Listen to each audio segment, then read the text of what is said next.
Good evening students. High. तो आज हम लोग जो चैप्टर कर रहे हैं वो एसपी का चैप्टर है, chapter number 2, sources of corporate finance.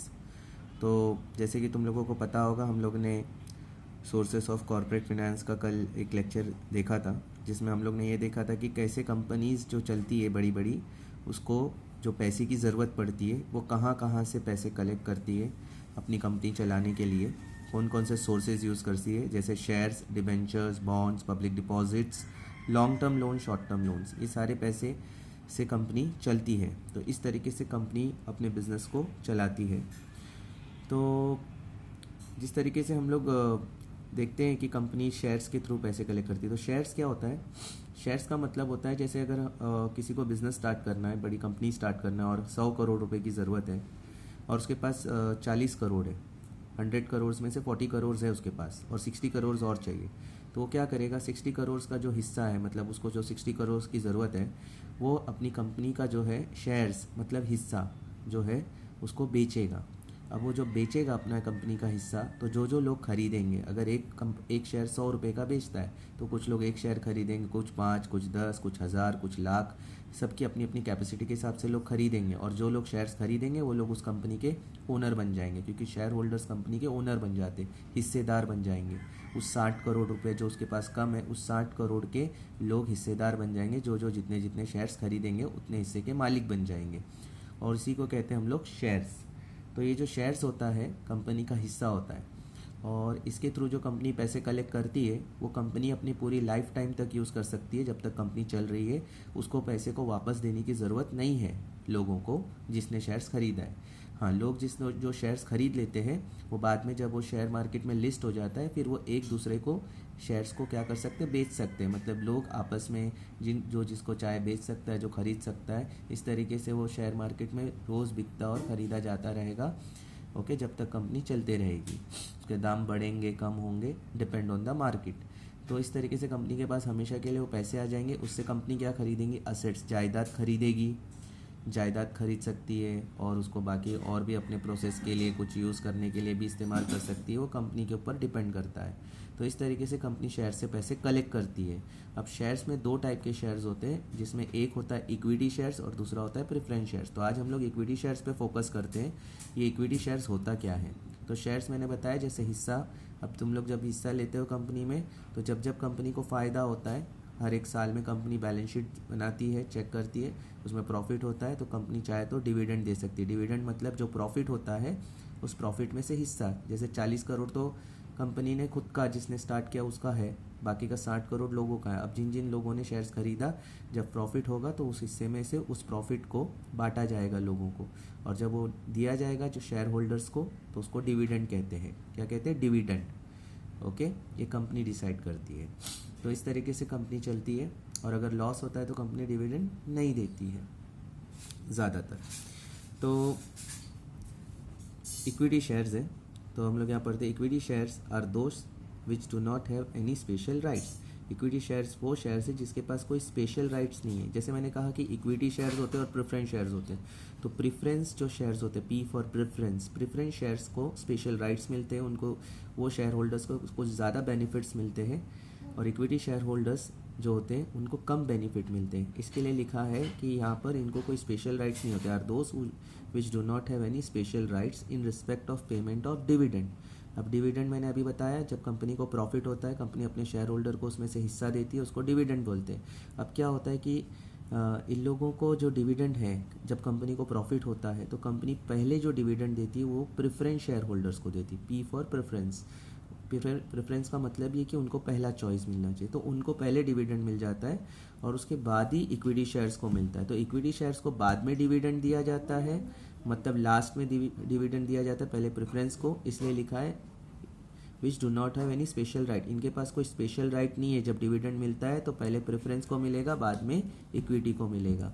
और repayment of capital. Repayment of capital का मतलब है जब कंपनी चलती है कई सालों तक, अब कंपनी को अचानक जैसे हो सकता है कि एक दिन आए कि कंपनी को बहुत लॉसेस हो रहे हैं या कंपनी को चलाना नहीं है, तो कंपनी को जब ताला लग जाता है, winding up of the company बोलते हैं, तो उस वक्त जो है जिन लोगों ने, मतलब जिनके पास वो शेयर्स है लास्ट में, मतलब 500 साल बाद, 400 साल बाद, या 50 साल, 100 साल, वॉट एवर, कितने साल बाद कंपनी बंद होती है, तो उस तारीख को जिसके पास वो शेयर्स है, हो सकता है किसी जिसने पहली बार ख़रीदा उसी के पास रहे, या फिर जिसने मतलब कई लोग खरीदते बेचते, तो जिसके पास लास्ट में रहेगा उसको अगर कंपनी बंद हो गई तो कंपनी उसको पैसा मिल भी सकता है उसके शेयर का। कंपनी जब बंद हो रही है उसके बाद, हाँ, कंपनी जब तक चालू रहेगी जब तक नहीं मिलता, तो बंद हो रही है तो पैसा मिल भी सकता है और नहीं भी मिल सकता है। अब अगर पैसा मिलेगा भी तो पहले किसको मिलेगा? रीपेमेंट ऑफ कैपिटल, मतलब उसका जो हिस्सा है उसको देंगे, लेकिन वो कब देंगे? पहले किसको देंगे? P for preference, preference shares वालों को। मतलब जब कंपनी को फ़ायदा होगा तो उसमें से जो डिविडेंड हिस्सा मिलता है वो भी पहले प्रेफरेंस वालों को मिलता है, और कंपनी को जब ताला लग जाता है तो पहले पैसा शेयर होल्डर्स में से सबसे पहले पैसा प्रेफरेंस शेयर होल्डर्स को दिया जाता है। उसके बाद अगर कुछ बच जाता है तो ही इक्विटी शेयर्स वालों को मिलता है, ठीक है। उसके बाद अगर होगा तो ही इक्विटी शेयर्स वालों को मिलेगा, और अगर कुछ नहीं बचा तो कुछ नहीं मिलेगा। तो हर चीज़ इन लोगों को लास्ट में मिलती है, पहले प्रेफरेंस को मिलती है शेयर होल्डर्स में, और बाद में इक्विटी को। इसलिए लिखा है इनको कोई स्पेशल राइट्स नहीं है। Equity share are called as ordinary share, इसको लोग ऑर्डिनरी शेयर्स भी कहते हैं। आज हम लोग इसके कुछ फीचर्स पढ़ते हैं। इसका पहला पॉइंट कहता है risky capital, the repayment of capital to equity share holder okay are not guaranteed, ये गारंटेड नहीं है। तो जैसे मैंने कहा कि इक्विटी शेयर होल्डर्स को जो है गारंटीड नहीं है। अब गारंटीड नहीं है मतलब आर नॉट गारंटीड। अब ये आर नॉट गारंटीड का मतलब क्या होता है कि जो इक्विटी शेयर होल्डर्स होते हैं, अगर कल को कंपनी को ताला लग जाता है तो पहले किसको मिलता है? प्रेफरेंस शेयर होल्डर्स को। उसके बाद अगर कुछ बचा है तो इक्विटी को मिलता है, और अगर कई बार तो कुछ भी नहीं मिलता है। इसके लिए लिखा है are not guaranteed. Repayment of capital, जब कंपनी को ताला लगेगा तो इनको पैसा मिल भी सकता है लास्ट में, और अगर नहीं बचा तो कुछ भी नहीं मिलेगा, इसलिए कोई गारंटी नहीं है। इसलिए ये रिस्की है क्योंकि पूरा पैसा ज़ीरो हो जाएगा जो लगा है। Also when the company wound up closed up the capital of share holder is repaid return at the last. जैसे मैंने कहा कि इनको अगर कुछ बचेगा तो मिलेगा, लेकिन वो भी कब मिलेगा? पहले पैसा कंपनी किसको देगी? बचा कुचा प्रेफरेंस वालों को, उसके बाद ही लास्ट में इक्विटी वालों को देगी। मतलब पहले प्रेफरेंस शेयर होल्डर्स को पैसा मिल जाएगा और लास्ट में इक्विटी शेयर होल्डर्स को पैसा मिलेगा। मतलब इनको लास्ट में मिलता है अगर कुछ बचा है तो। इसके लिए इसको रिस्की कहा जाता है। एक तो लास्ट में मिलेगा पैसा, और दूसरा मिलेगा नहीं मिलेगा उसकी कोई गारंटी नहीं है। अब बात करते हैं fluctuating dividend. The rate of dividend on this shares are not fixed. इस पे जो रेट ऑफ डिविडेंड है इन शेयर्स पे are not fixed. The rate of dividend on this shares are लिखना यहाँ पर, आर नॉट फिक्स्ड। क्योंकि क्या होता है कि डिविडेंड जो होता है ना, उसका जो परसेंटेज होता है, इसका इक्विटी शेयर होल्डर्स का जो डिविडेंड का रेट ऑफ डिविडेंड है, जैसे हम लोग बोलते हैं 10%, 12%, 15%, तो कंपनी को जब प्रॉफिट होता है तो कंपनी क्या करती है? डिविडेंड देती है, प्रॉफिट में से हिस्सा देती है। तो कभी ज़्यादा भी मिल सकता है, कभी कम भी, और कभी कुछ भी नहीं। इसलिए इसको फ्लक्चुएटिंग कहा जाता है। कभी 10%, कभी 12%, 15, 20, 25%, कभी 2%, डिपेंड। इसलिए फ्लक्चुएटिंग डिविडेंड कहा जाता है। The rate of dividend on this shares are not fixed, मतलब डिविडेंड फिक्स नहीं है, कभी ज़्यादा मिलेगा कभी कम। क्यों? It depends upon the amount of profit of the company. Third point कहता है voting rights. Equity share holders को ये एक बेनिफिट है, have a legal right to vote in the general meeting and extra ordinary general meeting. मैंने कहा था ना प्रेफरेंस शेयर होल्डर्स, उनको ये राइट्स नहीं है। इक्विटी शेयर होल्डर्स को ये लीगल राइट है, कानूनी तौर पे राइट है कि वो कंपनी की जनरल मीटिंग को अटेंड कर सकते हैं and extra ordinary general meeting. They can appoint proxy vote on their behalf. वो लोग प्रॉक्सी को भी भेज सकते हैं। 11th में पढ़े थे प्रॉक्सी क्या होता है। अगर समझ लो मेरे पास शेयर्स है और अगर मीटिंग में मैं नहीं जा सकता तो अपने बिहाफ में दूसरे को भेज सकता हूँ कंपनी की मीटिंग अटेंड करने के लिए। जब मेरे बदली कोई दूसरा जाएगा उसको प्रॉक्सी बोलेंगे। Generally 1 share has 1 vote. मेरे पास एक शेयर का 1 वोट रहेगा, मतलब मेरे पास 100 शेयर है तो मेरे 100 वोट गिने जाएंगे। मेरा फोर्थ पॉइंट कहता है परमानेंट कैपिटल। क्या कहता है? Permanent capital. तो यहाँ लिखा है कि वोटिंग राइट्स, जैसे मैंने कहा कि एक शेयर पे 1 वोट। अभी हम लोग फोर्थ पॉइंट पढ़ते permanent capital. Equity share capital is called long period और परमानेंट कैपिटल। मैंने कहा था जो लोग इक्विटी कैपिटल खरीदते हैं, जो लोग शेयर्स खरीदते हैं, और लोगों के पास तो शेयर्स आ जाते हैं और कंपनी के पास वो पैसा आ जाता है, और कंपनी वो पैसा अपनी लाइफ टाइम जब तक कंपनी चलती है वो पूरा पैसा यूज़ कर सकती है। मतलब वो पैसा हमेशा के लिए कंपनी के पास रह जाएगा, इसलिए उसको कहा गया permanent capital to the company. मतलब ये कंपनी के लिए परमानेंट कैपिटल बन जाता है। Equity share is called long period permanent capital of the company. Money invested in equity share is not paid during the life time of the company. जैसे मैंने कहा था, जो भी पैसा इक्विटी शेयर्स जो भी लोग खरीदते हैं, ये शेयर्स का पैसा कंपनी को मिल जाता है, और ये पैसा कंपनी अपनी लाइफ टाइम जब तक कंपनी चलती है वो पैसा उसको शेयर होल्डर्स को वापस नहीं मिलता है। मतलब कंपनी उसको लाइफ टाइम के लिए यूज़ कर सकती है उस पैसे को।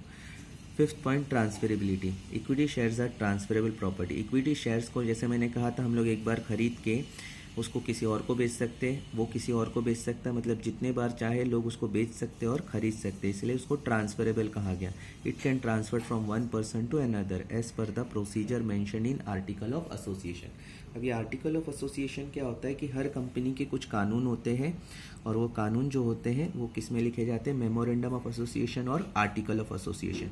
तो शेयर्स बेचने और ख़रीदने के जितने भी कानून हैं वो किस में लिखे गए, आर्टिकल ऑफ एसोसिएशन में। इसके कानून में जो प्रोसीजर्स लिखा है उसके हिसाब से लोग बेच सकते हैं और ख़रीद सकते हैं। अब इक्विटी शेयर्स जब इतना रिस्क उठाते हैं तो उनको कुछ तो बेनिफिट मिलना चाहिए, तो इसके लिए उनको कंपनी क्या देती है, benefits of bonus shares. Benefits of bonus shares, अब इसमें क्या होता है, bonus shares means the share issued as a gift. मतलब बोनस शेयर्स जो है वो कंपनी इक्विटी शेयर होल्डर्स को फ्री में देते, free of cost to the equity share holders, क्योंकि वो लोग इतना रिस्क लेते, हर चीज़ लास्ट में लेते, डिविडेंड लास्ट में लेते, कंपनी बंद होती तो कैपिटल लास्ट में है, मिला नहीं मिला, तो इसके लिए कंपनी को जब प्रॉफिट होता है तो कंपनी कई बार क्या करती है, उनको बोनस शेयर्स देती फ्री में। अगर किसी के पास जैसे 1:1 का रेशियो भी हो सकता है, जिसमें 100 शेयर्स अगर हमारे पास पहले से खरीदे हुए तो हमको और 100 शेयर्स फ्री में मिल जाएंगे। तो joint stock company which earn huge profit, जिसका अच्छा खासा प्रॉफिट होता है, वो बोनस शेयर इशू करती है, date is to their ordinary share holders on accumulated part of profit. जो भी कंपनी का प्रॉफिट जमा हुआ है उस प्रॉफिट में से कंपनी बोनस शेयर इशू कर सकती है, एक्स्ट्रा शेयर्स दे सकती है फ्री ऑफ कॉस्ट। तो ये था ये इक्विटी शेयर्स का मतलब। कोई डाउट है तो कॉल करो, मैसेज करो। That's all for the day.